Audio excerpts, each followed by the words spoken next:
Leo Tolstoy's Anna Karenina, Part 6, in which all our protagonists find the thin veneer of tranquility in their lives tested by family and friends, with farcical and tragic consequences.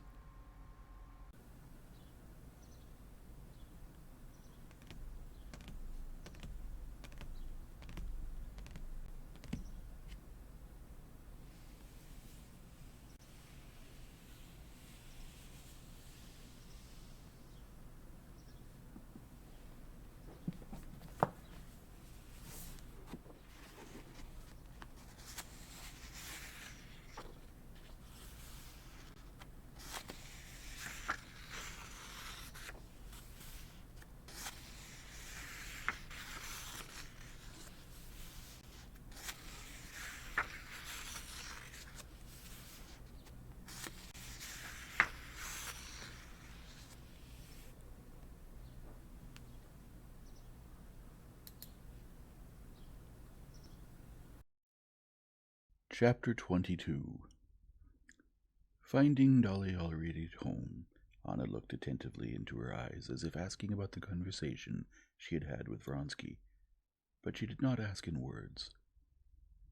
"I think it's time for dinner," she said. "We haven't seen each other at all yet.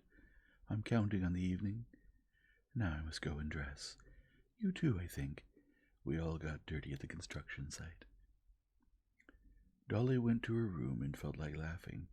She had nothing to change into, because she had already put on her best dress, but to mark her preparations for dinner in some way, she asked the maid to brush her dress, change the cuffs and the bow, and put lace on her head. "This is all I could do," she said, smiling to Anna, who came out to her in a third, again extremely simple, dress. "Yes, we're very formal here," she said, as if apologizing for being dressed up. "Alexei is rarely so pleased with anything as he is with your visit. He's decidedly in love with you," she added. "But aren't you tired?" There was no time to talk about anything before dinner.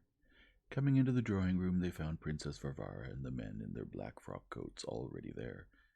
The architect was wearing a tailcoat. Vronsky introduced the doctor and the steward to his guest. She had already met the architect at the hospital. The fat butler, his round, clean-shaven face and the starched bow of his white tie gleaming, announced that the meal was ready, and the ladies rose.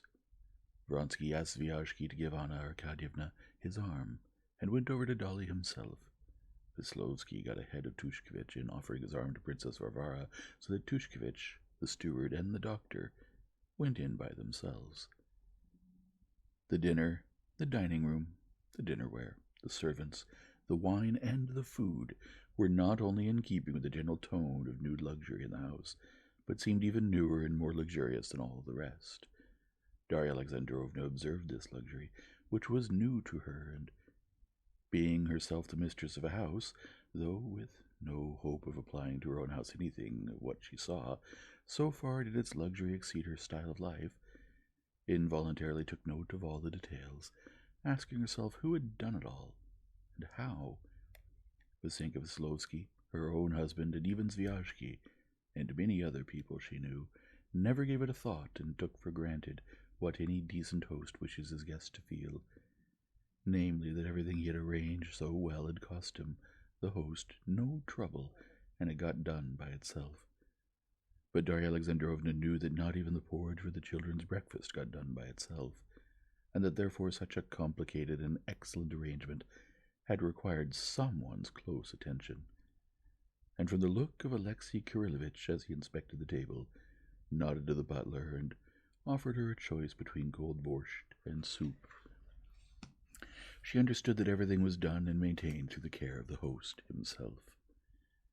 It obviously depended no more on Anna than on Veslovsky. She, Sviazhsky, the princess, and Veslovsky were guests alike, cheerfully enjoying what had been prepared for them.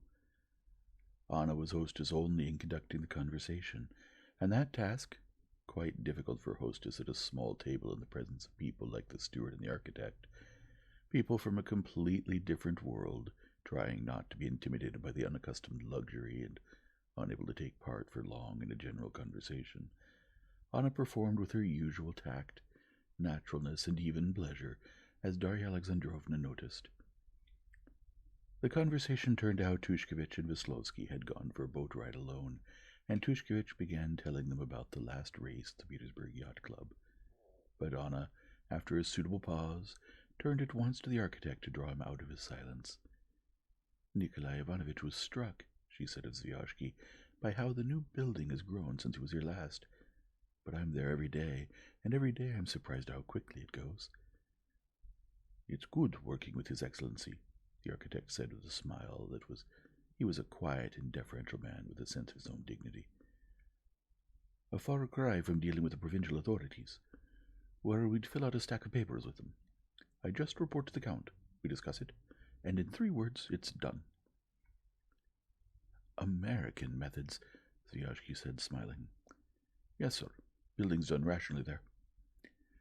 The conversation turned to government abuses in the United States, but Anna immediately turned it to a different subject so as to draw the steward out of his silence. Have you ever seen these harvesting machines? She turned to Darya Alexandrovna. We were coming from looking at them when we met you. It was the first time I'd seen them myself. How do they work? Asked Dolly. Just like scissors, a board and a lot of little scissors, like this. Anna took a knife and fork in her beautiful, white, ring-adorned hands and began to demonstrate. She obviously could see that her explanation would not make anything understood, but knowing that her speech was pleasant and her hands very beautiful, she went on explaining. Rather like penknives, Veslovsky said playfully, never taking his eyes off her. Anna gave a barely noticeable smile, but did not reply to him. Isn't it just like scissors, Karl Fedorich? She turned to the steward. Oh ja, the German answered.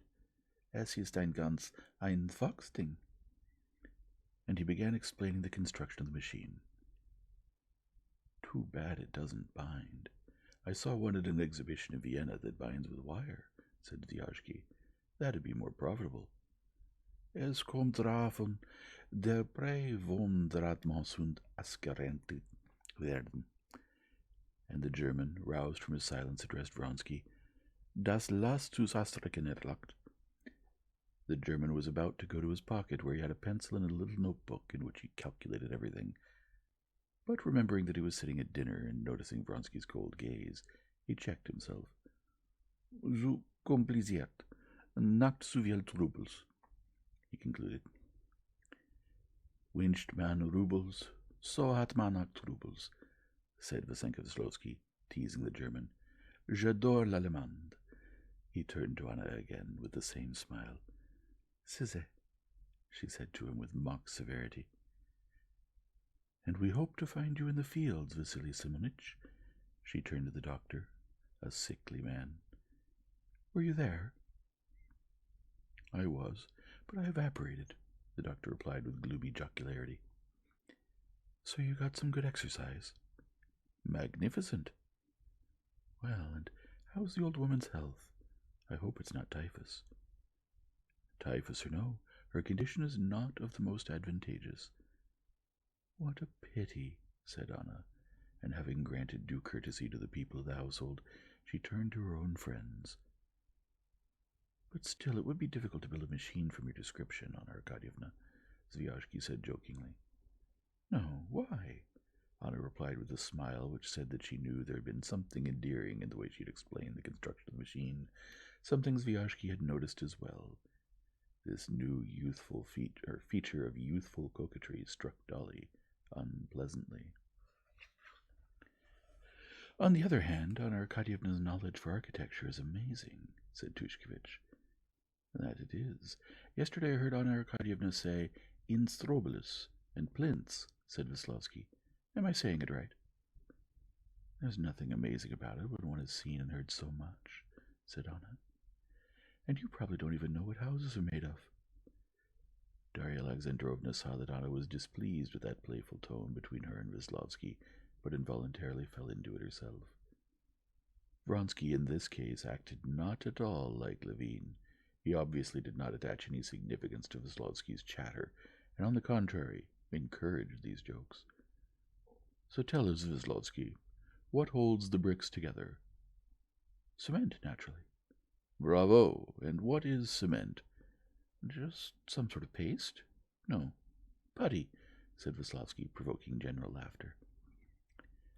The conversation among the diners, except for the doctor, the architect, and the steward, who were sunk in gloomy silence, never flagged, now gliding along smoothly, now touching and cutting someone to the quick. On one occasion Darya Alexandrovna was cut to the quick, and she got so excited that she even turned red, and later tried to recall whether she had said anything out of place or unpleasant. Zvyazhky had started talking about Levine, telling of his strange opinions about machines being only harmful for Russian farming. I don't have the pleasure of knowing Mr. Levine, Vronsky said, smiling, but he has probably never seen the machines he denounces, and if he has seen and tried one, it was not of foreign make, but some Russian version. And what views can there be here? Turkish views, generally, Wislotsky said with a smile, turning to Anna. I cannot defend his opinions, Darya Alexandrovna said, flushing, but I can tell you that he is a very educated man, and if he were here he would know how to answer you, though I am unable to. I like him very much, and we're great friends, said Zvyazhky, smiling good-naturedly. My pardon, il est un petit peu coteau. For instance, he maintains that the Zemstvo and the local courts, that it's all unnecessary, and he doesn't want to participate in any of it. That's our Russian apathy, said Vronsky, pouring water from a chilled carafe into a thin glass with a stem, not to fill the responsibilities imposed on us by our rights, and thus to deny those responsibilities. I don't know a man more strict in fulfilling his responsibilities, said Darya Alexandrovna, annoyed by Vronsky's superior tone. I, on the contrary, Vronsky went on, evidently touched to the quick for some reason by this conversation.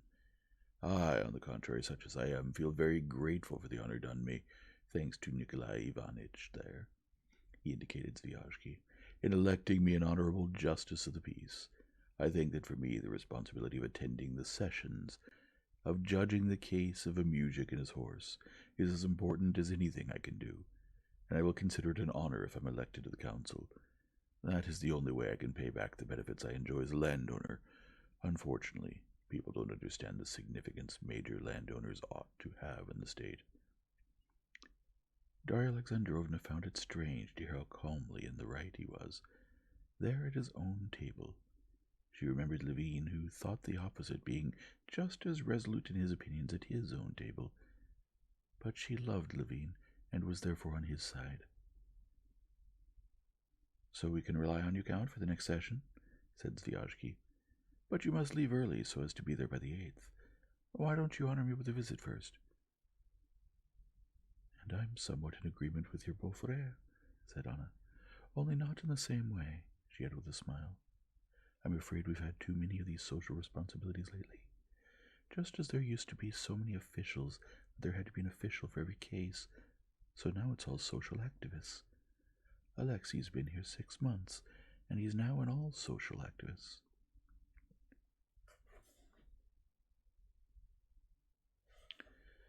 Alexei's been here 6 months, and he's already a member of 5 or 6 social institutions.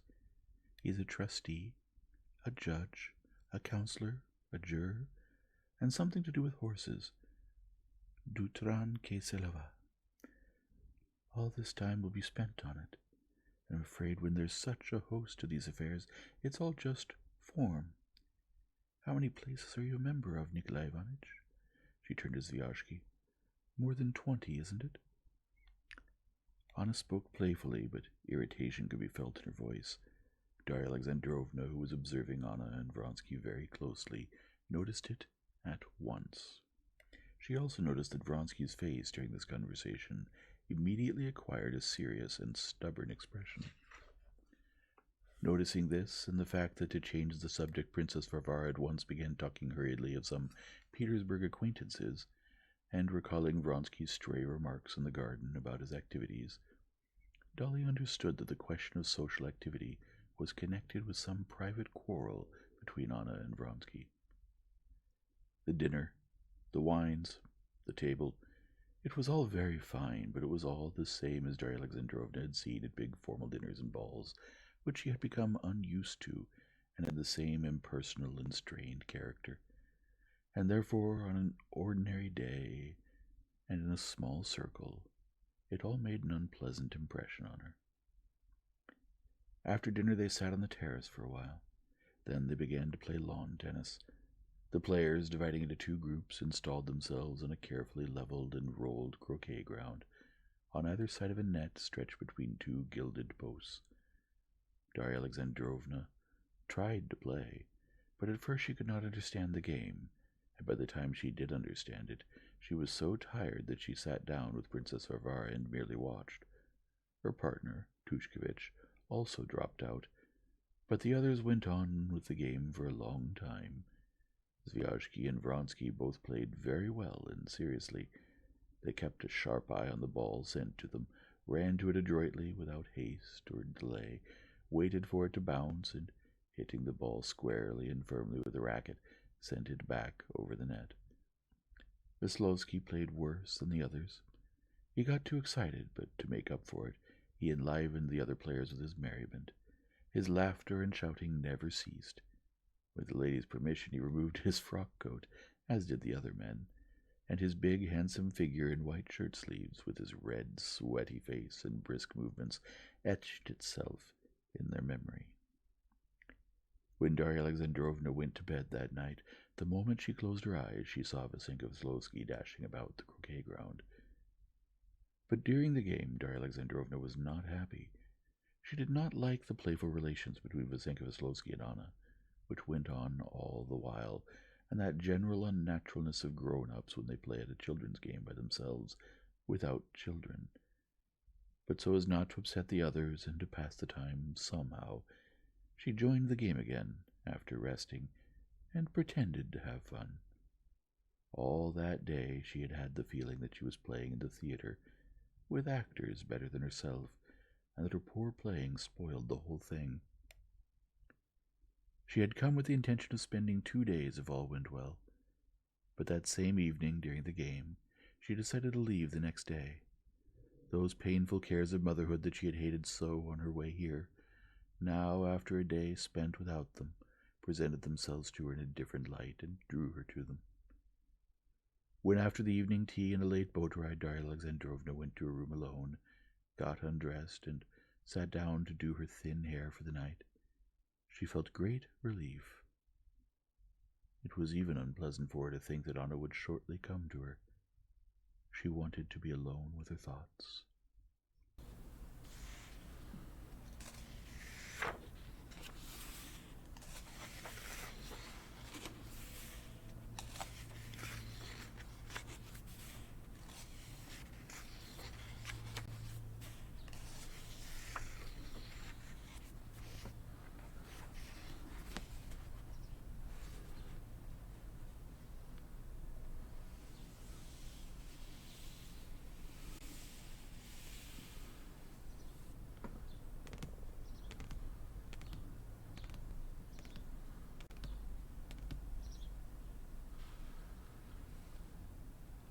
If you enjoy this format, please leave a like and subscribe and return tomorrow for the next chapter.